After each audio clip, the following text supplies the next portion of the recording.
My life is perfect. Good job, stable relationship, and most importantly, no major hurdles. But why do I still feel overwhelmed, anxious, or stressed? If this is the question that comes in your mind every day, then let me tell you, this is the episode for you.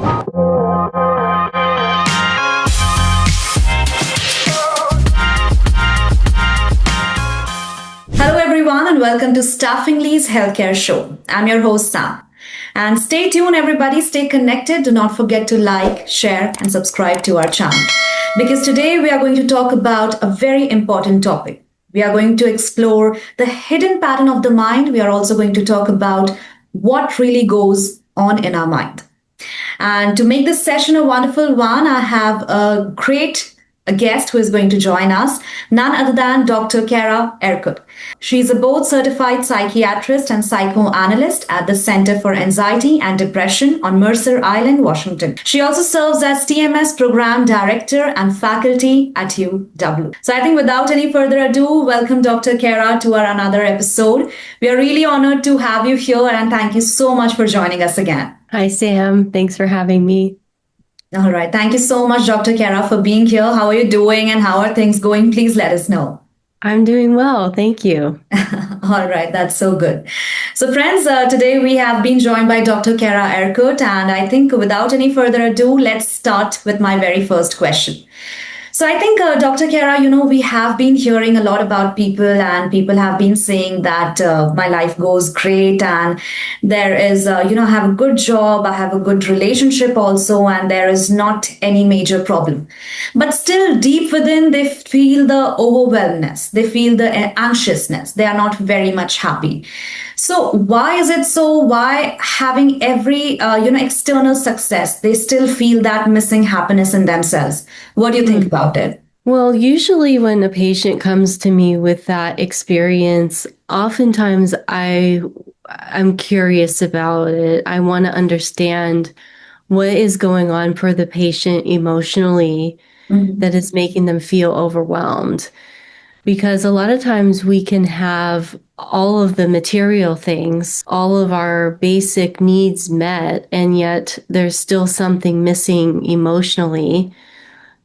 And it can be very difficult because, we're feeling like, okay, we have everything we need physically, but there's still something missing, or we feel emotionally overwhelmed. And so it can take some more time and space to get down to the bottom of that. I often want to give people that space to explore what is going on emotionally that is overwhelming. A lot of times people feel overwhelmed because there is some kind of emotion that needs to be understood or expressed. Sometimes it's grief or anger, rage, shame, guilt.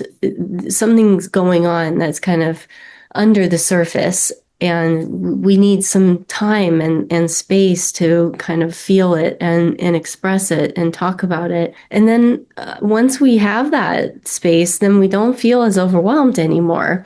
We could have everything we need materially and yet still feel overwhelmed because we do need some time and space to process some emotions, we need to understand. Absolutely. And I think that's a wonderful point that you have mentioned.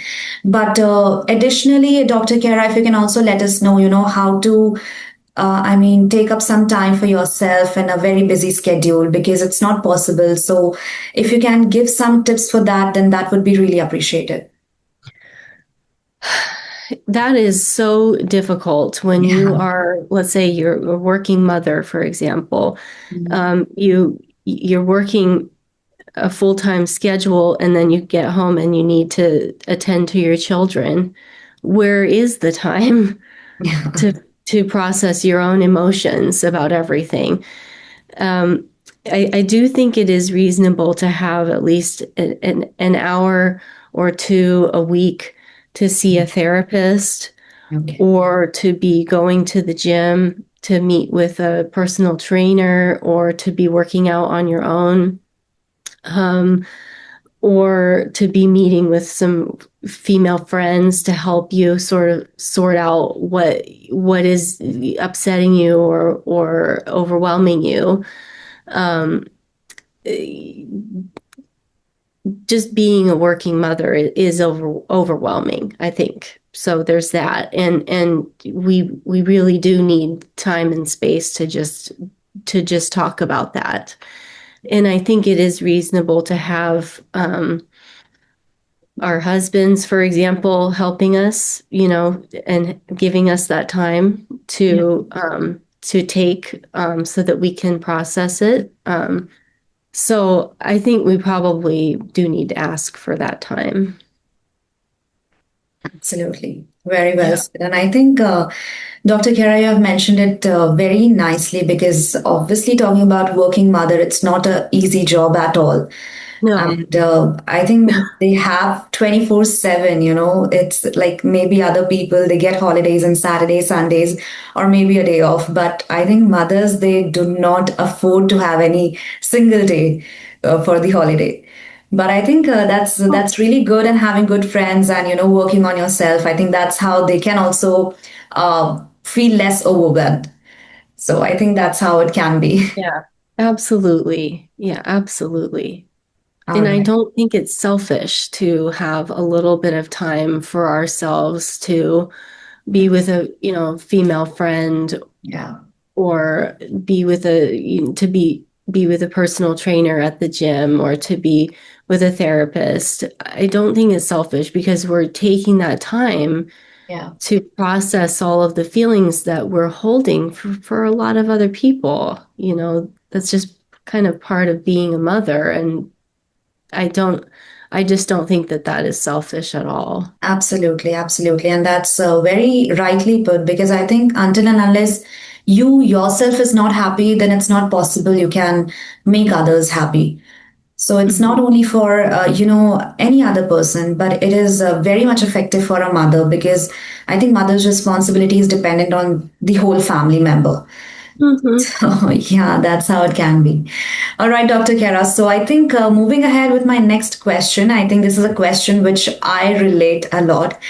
And, talking about practically, I don't know whether it human brain works like this or it is like people are like that. 10 reasons they'll get to be happy, but still they'll focus only the one experience which makes them feel negative or which makes them feel sad. So I want to know it from you that is this the human brain works like this, that they are getting 10 reasons to be happy, but still they're focusing on the one small reason that is making them sad. What it Hmm. is and how does it go? Please let us know. That is a really interesting observation that, yeah, it's like, wow, I have all these things in my life that are going well, and Yeah. I'm over focusing on this one thing that is making me upset. Mhm. And how can I redirect my attention to the things that I'm really grateful for? Yeah. Because that would really brighten my mood if I just focused on the things that are going right in my life.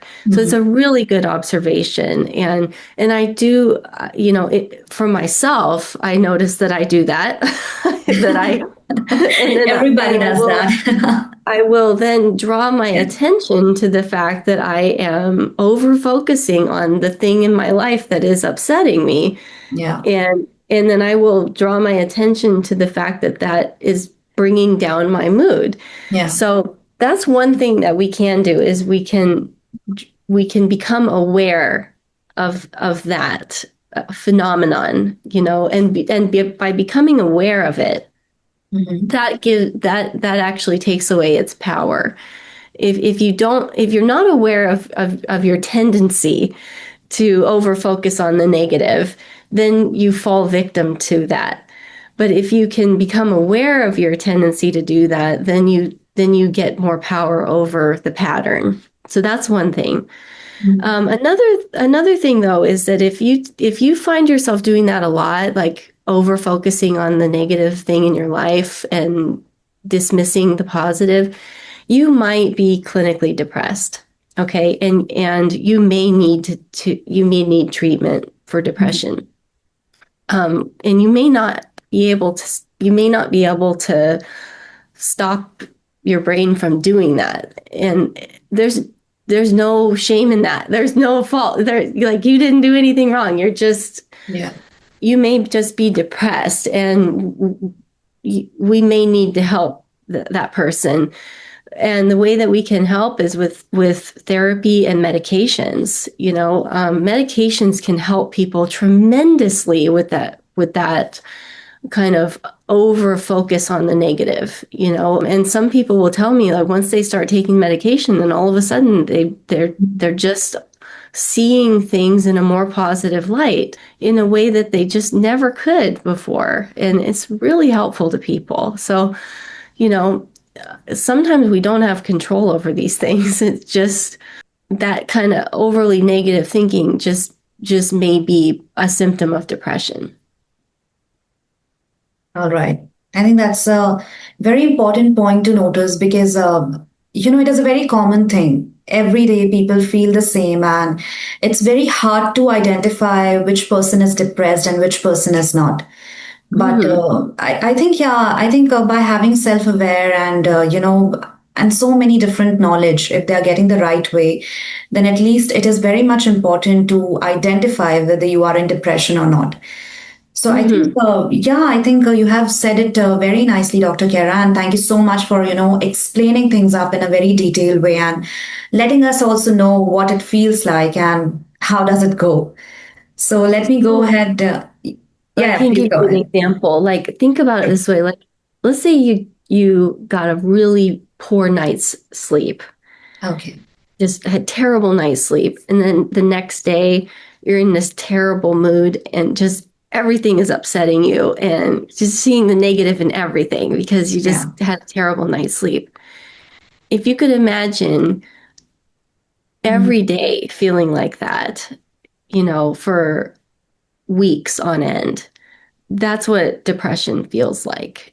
It's a biochemical imbalance, where your brain is just like really not functioning the way it should be. And we can adjust that with medications so that people start feeling like themselves again, and so that's what I mean when I say, if you're really skewed negative, it may be clinical depression. Now, if you tend to overfocus on negative and it's more of just a bad habit, you might be able to fix that with increased awareness, meditation, mindfulness. That's more of a correcting your habits. So there's a difference. Do you see what I mean? Absolutely. We're getting it. Mm-hmm. Okay, so I think Dr. Karen talking a little bit of in medical terms, and I think dopamine is a chemical in our brain that makes us happy. Mm-hmm. So I want to know a little bit of it, like when the medicines we take, the depressed person, when they take the medicine, then how does it affect biologically in their brain? Does it release dopamine more, or how does it go with it?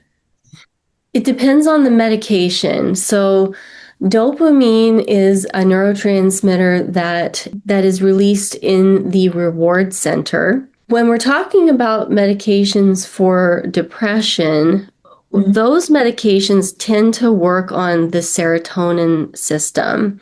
Okay. So, for example, the SSRIs, the selective serotonin reuptake inhibitors, those work on serotonin. So that's a different neurotransmitter and it works in a different way. All right. Okay. Yeah. Thank you so much, Dr. Cara, for your answer. Mm-hmm. And now let me go ahead with my next question. All right. So I think this is again a little bit of a different question that I want to know from you. So Dr. Cara, these days, we have been talking more about Gen Z generation, the young adults, right? So we have been seeing, according to our study, that they are more open about their emotions. Whatever they feel like, they just, come up and state it in front of everyone. So how is it like, can we say that today's generation or today's young adults, they are more self-aware about their emotions rather than the previous generation? And if yes, then how true it is, and what can be the reason behind their openness or their self-awareness?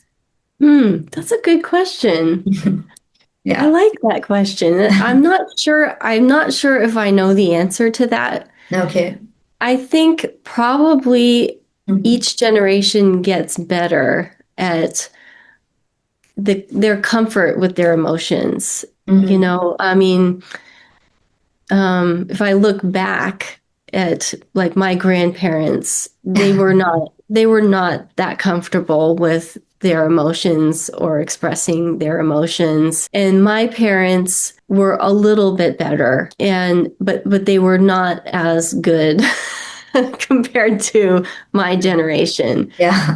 And I would hope that my daughter is better than I am about it. So I see, and I think a lot of parents probably feel that way, that they're hoping to raise a generation of kids who are more comfortable with expressing their emotions. And certainly when it comes to like um, gender and sexuality, sexual orientation, it seems that the younger generations are just much more fluid and comfortable and non-judgmental and open about that. And I think that that's such a positive thing.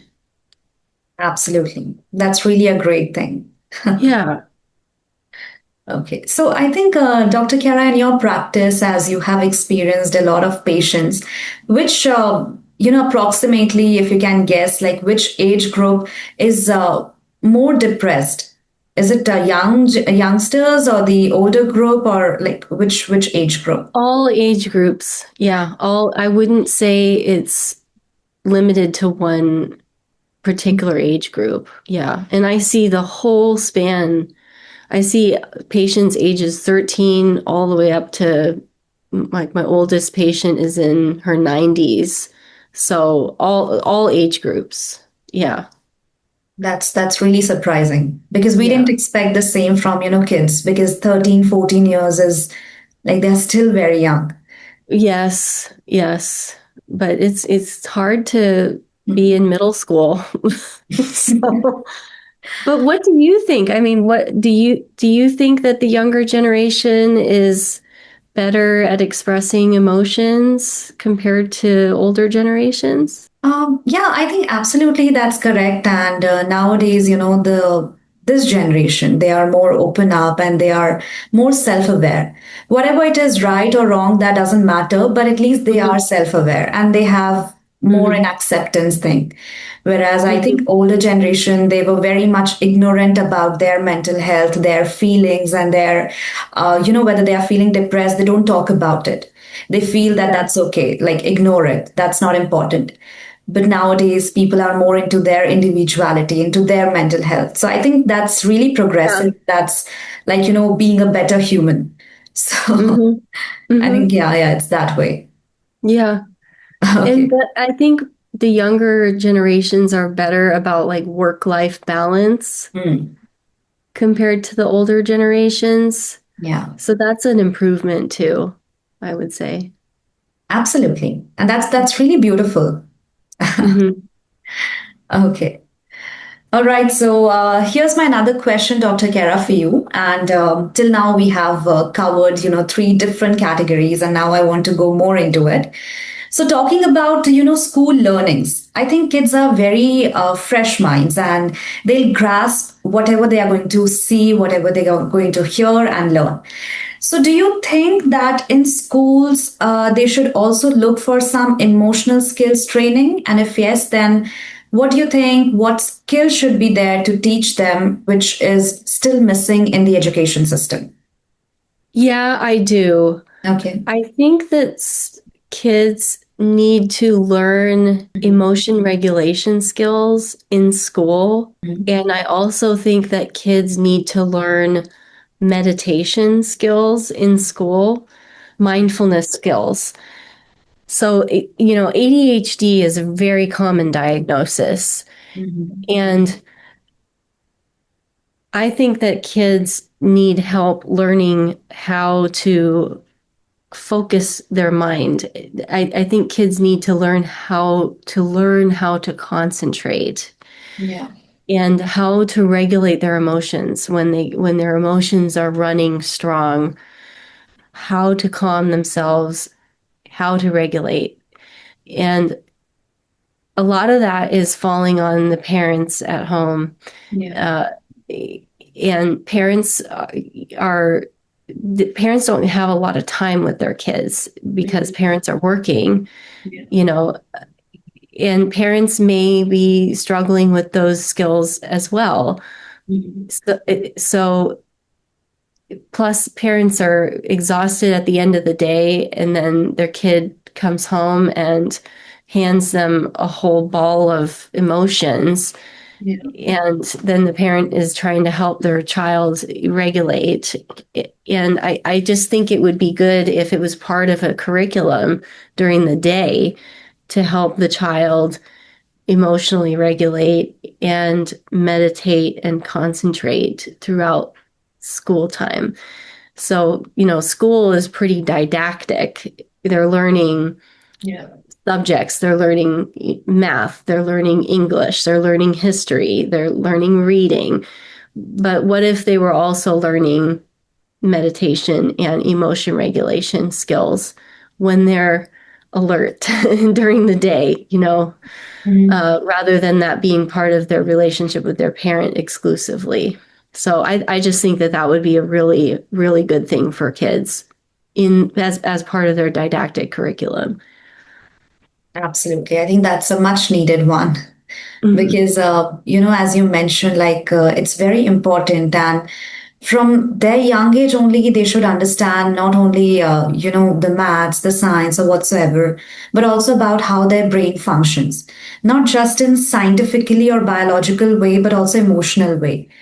I Yeah, think that's very important, right, Dr. Gary? absolutely. Absolutely. Mm-hmm. Okay, all right. So I think, yeah, let's move ahead with my next question. And this is, yeah. So, all right. So now talking about Dr. Kara, the relationship part, because this also plays a major role in anybody's life. And I think 50 or 60% of the people are depressed because of relationship. Mm. So, yeah, we often think about, that our relationship problem starts in adulthood. But I think a deep dive, a lot of them seem rooted much earlier, like a childhood. How you have seen Yeah. your parents, how you have seen that other people are taking your care, you develop your mind in that way. And Mm-hmm. that's how, when you grow up, you put those emotions in your relationship. Yeah. So I want to know it from you that, which childhood emotional habits we learn as kids show up in adult relationships and why they are so difficult to unlearn those emotional habits as a child. That is excellent. I mean, that's a very astute comment. Yeah. So what you're talking about is it's drawing on contemporary psychoanalytic theory. Okay. So contemporary psychoanalytic theory is also called the relational psychoanalytic theory. Relational psychoanalytic theory says that we relate to each other Mhm. based on our early relationships with our parents or any significant relationship that we had growing up. So it may have been some caregiver that was in our life. Maybe it was an auntie or, some very important person in our life.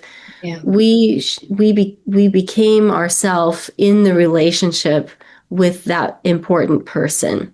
Mhm. That becomes that becomes part of us. That becomes part of our development. That becomes part of our unconscious. And then we go on to relate to others based on the way we learned to relate. Yeah. And so that is relational psychoanalytic theory. Mhm. So, if that relationship growing up was healthy and nourishing, then we will go and seek healthy and nourishing relationships from others and will probably be pretty satisfied. Yeah. If that relationship was kind of depriving or abusive, then we might go on to reenact those dynamics with future partners, and we may struggle in relationships because we're constantly reenacting the early life relationship patterns that we learned as a child. Yeah. And so that may cause us ongoing suffering. So a therapist can help rework problematic relationship patterns and help somebody become more aware of something that didn't go right during childhood, and help them learn how to overcome that and have healthy relationship patterns that are nourishing and not abusive, and fun and rewarding and satisfying. So a good therapist can help you become aware of anything that happened as a child that was not ideal or not healthy, and then rework it so that you can seek out healthy relationships and be more satisfied. All right. I think that seems little difficult because I think, when you have been grown up with so many different memories, so that's your deep root and that's how you grow up, right? And you have those thinking or thought process throughout your life. But I think for a therapist, it is possible. And I think that's a great thing that at least we got a friend, we got a guide, we got a help so that they can do wonders in our life. So Yeah. thank you so much, Dr. Cara, for bringing up these great points and also motivating our viewers a lot. Oh, yeah. Yeah. I mean, it doesn't matter what, your circumstances were as a child. You Yeah. can completely change your trajectory in the future. With a good therapist helping you, you can choose a more supportive and loving partner. It doesn't matter what circumstances you had growing up. Absolutely, absolutely. All right. So I think till now we are really enjoying our conversation. I hope, Dr. Cara, you're not feeling bored. No, not at all. All right, because these conversations are really interesting and it's like open ended. We are not able to get a one single line conclusion. We are going to keep on talking and talking. But let's go ahead with my next question. And so this is for you, Dr. Kara, that what is the difference between normal relationship struggles and an emotionally damaging relationship? Because if I explain this a little bit, then we do have struggles in each and every relationship. But it's difficult for people to understand, which relationship struggles are okay to handle and which relationships are draining emotionally to them. So, please Okay. let us know about it. Yeah, that's a good question. And I get that question a lot from my patients. How much should I tolerate? Yeah. And where is the line? Mhm. Um, do you have any thoughts about that? I mean, my girlfriends and I are always asking this. Yeah, I understand. And I'm sure there are so many couples that come up with this problem, right? Yeah. Oh God, that's really Oh, difficult. Hmm.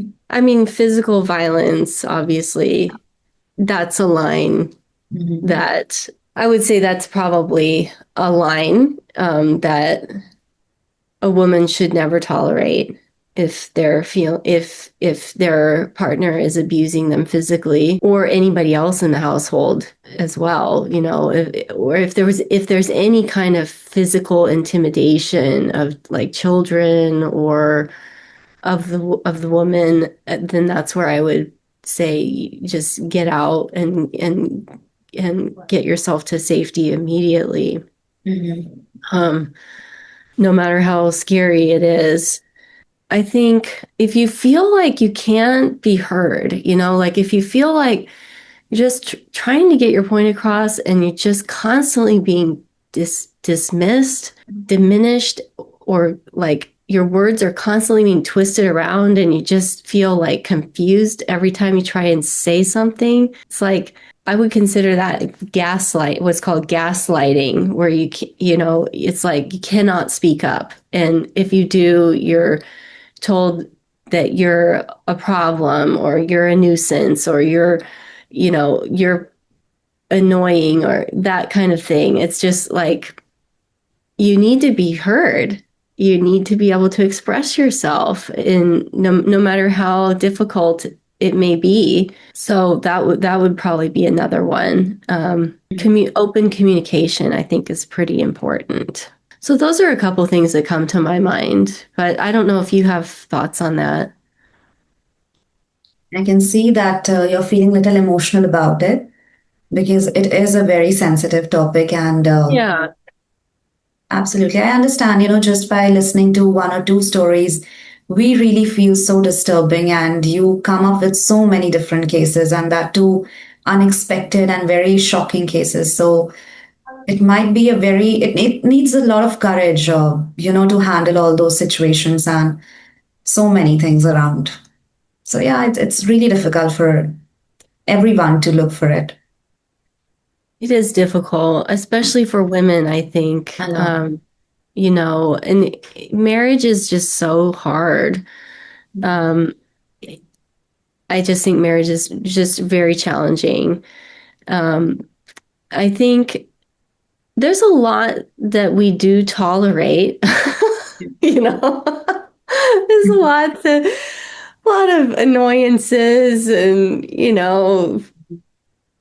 the thing people are just not perfect and things we put up with that we wish were different. I think some people give up on relationships Yeah. too easily, and when they could be more patient.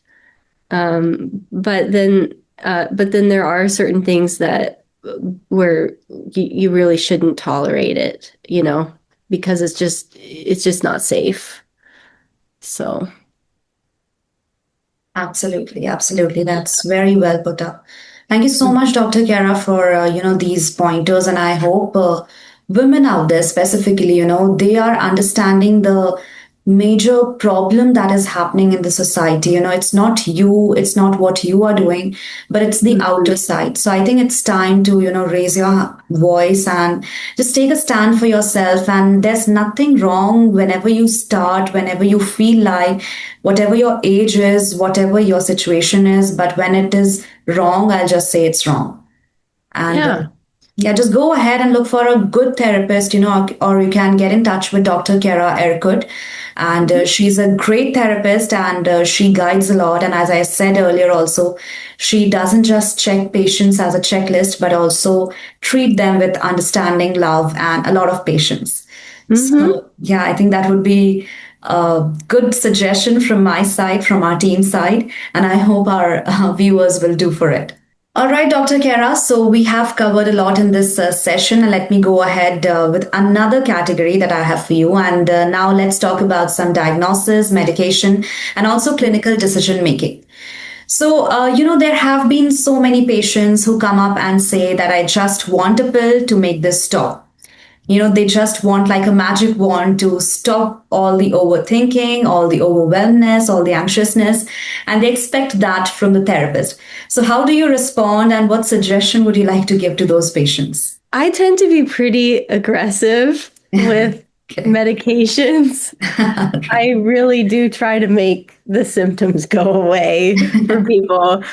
And I'm a bit nervous to say that because I would never want to make a false promise to someone and say, yeah, I'm going to obliterate your symptoms. Yeah. Because of course I don't have the power to do that, but I am pretty aggressive. So if someone is suffering, I really do everything I can to try and make them feel better. And that was actually thanks to the work I have done over the last year and a half with Dr. Dave Dunner.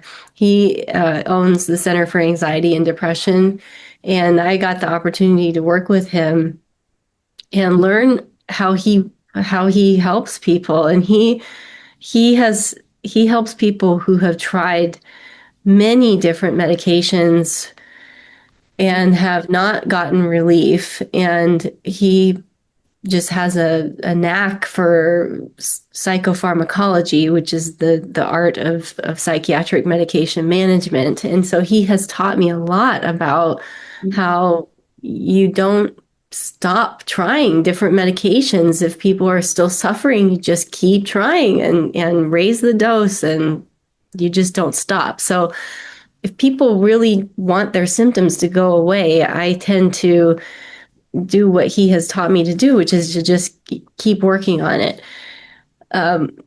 So I really don't believe in people having to suffer.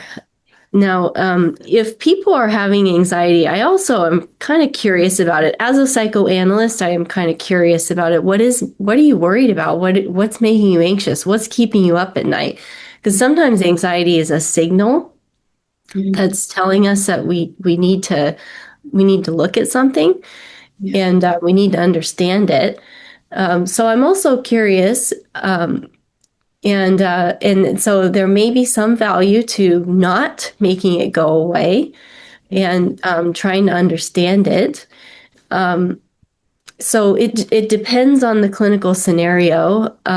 If it's panic disorder, I really want to make sure it's under control with medication and proper medication management. But if it's like a kind of like a generalized anxiety that maybe is more like existential in nature, then I might encourage somebody to bring it up with their therapist and explore it and see what may be underneath that. Might be some grief work that needs to happen that's making somebody anxious. Or remember when Tony Soprano, I don't know if you've seen The Sopranos, but he went to a psychoanalyst because he was having panic attacks, and then it turned out he had all kinds of unacknowledged feelings that he needed to deal with. And so sometimes it can be an opportunity to learn more about ourselves. And so I do invite people to explore what might be underneath, but of course would never want somebody to suffer unnecessarily. So if we have medications to help you, I will definitely be prescribing it. All right. All right. All right. That's great. Now, I think with that, Dr. Cara, I have a follow-up question to it. As you said that, medicines, or obviously it is very helpful for people. But, there are some patients also, people, who are prescribed medication for their mental health. But sometimes it doesn't suit them. It doesn't work perfectly for them. So, can someone stay on medication that is not right for them for too long? And if so, then how does, doctors fix that? When you say it doesn't suit them, are you talking about a side effect that they're not that they can't tolerate? Yeah, I think if it doesn't suit them, then the side effect will be there. Or is it like the side effect doesn't show, but still they're eating and they're not realizing it? I'm not very much aware about it. Well, I think that's what you mean. Like if they have a side effect that they can't tolerate, then I would stop the medication and try something else. Okay, all right. Does that answer your question? Or I think that's right, because sometimes it happens that patients, they do not realize and they are suffering, but still they keep on eating the medicines that is not suiting them. okay. So, yeah. Oh, okay. So you're saying that they're taking the medication, but it's not working very well. Right, right. Okay. So then it depends. If the medication is partially working, meaning that they got a little bit of benefit from it, then I might keep it and raise the dose and see if a higher dose works better. Okay. So try to get the most out of that medication. And then I would decide, okay, I've maxed out the dose on this, and then give it probably 8 weeks.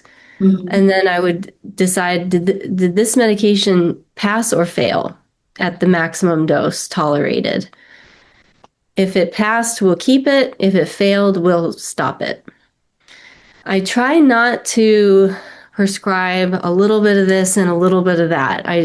I'm pretty aggressive with medications, meaning I will get the most out of a medication and then I'll decide, is this a yes or a no? And then if it's a no, get rid of it and move on to the next thing. So let's say that medication, we tried to get the most out of it. We raised the dose up to the max tolerated, and we've decided, the patient and I have decided, this is a no. You're just not, it's not working very well. Then we stop the medication. I usually will gradually taper it off. I don't abruptly stop medications because that can be kind of hard on the body. So we'll gradually stop the medication, and then we'll try something else. And we'll titrate that up to the max tolerated. Mm-hmm. And then we'll decide after about 8 weeks whether this is a yes or a no. And, and sometimes a medication is a yes, it did help, but I'm still having some symptoms, meaning it was a partial response. Mm-hmm. And so then we'll keep it because it did help somewhat. And then we will add another medication. And that's called an augmentation strategy. So an augmentation strategy is where we add on another medication that will help boost the first medication. And that can actually work really well. And so that's kind of how people end up on like a cocktail of medications, where one medication gave you a partial benefit, and then I add on a second medication to boost the first one. Mm-hmm. So that's where you get the cocktail. All right. Okay, that's great. Yeah. So I think now talking about, other things also, I think, Dr. Cara, this is a basic understanding that most of the people, they get confused with. So, many patients, they say that physical symptoms like fatigue, headaches, or some stomach issues, they're having it. But how is it related to mental health issues? I mean, if you're eating something, or if your stomach is, maybe the digestion is not proper. So how does it relate to your mental health? Because people say if you're not happy, if you're not laughing, because laughter is the best medicine, as they say. So how these fatigueness, headaches, or tiredness is related to your mental health? What's your call on that, and your points can be for that? Okay, so how are physical symptoms related to mental health? Well, there's a couple of things. Mm-hmm. The mind and the body are connected. I can think of a few of my patients who have physical health issues. Okay. And those, so like, for example, I have a few patients who have inflammatory bowel disease, like Crohn's disease, ulcerative colitis, irritable bowel disease. Yeah. And those illnesses affect their mental health. That's one thing. Mm-hmm. So when you have physical symptoms, if you have a chronic illness, mm-hmm. It can affect your mental health. You can develop depression and anxiety simply because you're dealing with a chronic illness. Mm-hmm. So that's one thing. Okay, all right. Another thing is that some people in my practice, they have an anxiety disorder, and they tend to have like physical symptoms when they're anxious. So they actually feel the anxiety in their body. Sort of like little kids, little kids, mm-hmm. they'll say like, "Mommy, I have a stomach ache." But they're actually just stressed out, and they feel it in their body. So some adults will have that too, where they will feel anxiety in their gut. They'll get a stomach ache, or they'll get a headache, and it's stress. Mm-hmm. So there's that too, where you could have a mental health concern that you actually experience in your body. Mm-hmm. So those are two examples, I think, where the mind and the body are connected. I think, yeah, it's a pretty common symptom that may, if people are self-aware, they can understand. Most of the time, some people also get panic attack. So Mhm. I think, yeah, if you can also let us know something about panic attack, Dr. Kara, because that's another very common term, and still people are not very much aware about it. So Okay. please let us know how does it affect, and how does it trigger, or some major pointers about it. Okay. So panic attacks or panic disorder is is an anxiety disorder where people feel a full-on, completely overwhelming experience of terror.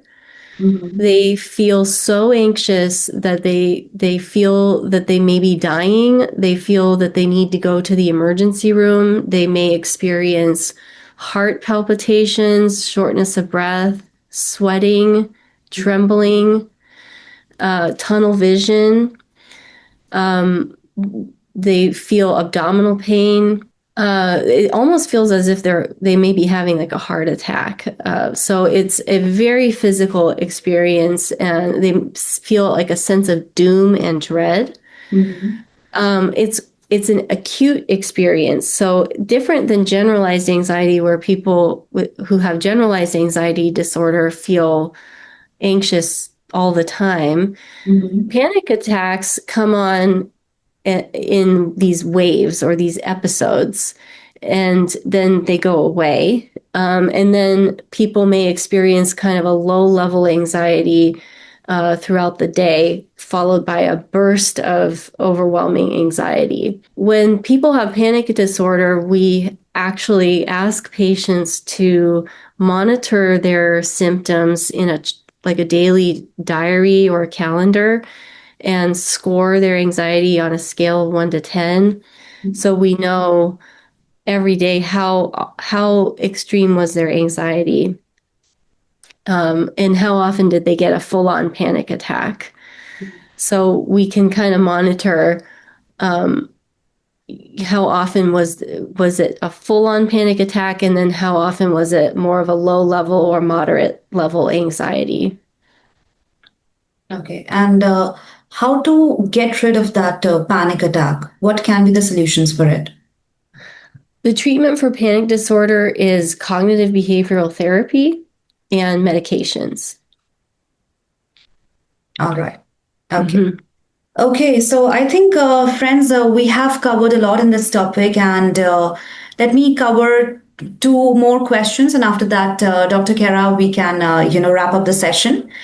So let me take up another question, and this is something, yeah. Okay, so it's a very general question that I want to know it from you. That what can people do on their own in everyday life to calm their body and mind when they feel stressed, anxious, overwhelmed, or any emotional turmoil without needing any help from outside world. I mean, from themselves only. How can they recover themselves, or how can they, lead a stressful life? Okay, well, I can tell you what I do when I feel stressed. Okay, yeah. I If it's just typical everyday stress, Mm-hmm. and I'm feeling that way, I tend to take a break from what I'm doing. Okay. I try to relax. I know that's hard to do. Yeah. I try to just chill. So I'll pour myself a cup of tea and maybe watch something on YouTube or scroll on my phone. Okay. Um, Maybe go lay down and listen to some music. I usually just need like a timeout, to kind of self-regulate. I usually need about 15 to 20 minutes to just chill. Um, if that doesn't work, then I'll usually need to call somebody to talk to, like someone who's supportive in my life. Or I'll go be with my horse or my animals, or do some artwork, and that will usually help me work through whatever it is that's stressing me out. So if you have like activities like sports or something creative that helps you kind of work through whatever it is that's causing you anxiety, that I think can be really helpful for processing something. I think that sleeping and dreaming can help with anxiety. And looking at your dream, whatever, whatever you're dealing with, you can process it in your dreams. And I keep a dream journal, and then I because I'm a psychoanalyst, I used to bring my dreams to my analyst when I used to be in 5-day-a-week psychoanalysis myself. That was part of my psychoanalytic training. So I got in the habit of writing down my dreams and analyzing my dreams. And that helped me to learn about like what I was working through, so whatever it was that was stressing me out, I learned to kind of listen to my unconscious. So these are ways that you can kind of learn to tune into yourself and see what it is that's kind of causing you anxiety. Developing a mindfulness practice is another thing that can help with anxiety. So I do that in the mornings before everything gets really busy, before the baby gets up and, before I go to work. So. Wow, that's wonderful. And I think, Dr. Cara, there are a lot of things to learn from you. And I'm sure, these therapies, these practices are actually, I'll say, will be very helpful for everyone, not just only for depressed person or the anxious person, but for everyone, who are living their life, who are stressed with their workloads, who are not able to decide what they want to do, or, just feeling overwhelmed. So I'll just say thank you so much, Dr. Cara. And I think it's almost the end of our webinar today. It's always a pleasure to have a show with you. And again, the second episode was really, really great. I really enjoy having these lovely conversations with you, and so do our audience. So again, thank you so much and hope to see you soon. Oh, you're so welcome, Sam. Thank you. Thank you so much, Dr. Cara. Have a nice day. Okay, you too. Okay, thank you so much. All right, friends. So that's all for today's episode. In case if you're having any question or any query regarding this topic, then please go ahead and put them on the comment section. Until then, do not forget to like, share, and subscribe to our channel. It's me, your host, Sam, and we'll be right back with another very important and very insightful session. Till then, take care, everybody. See you and take care.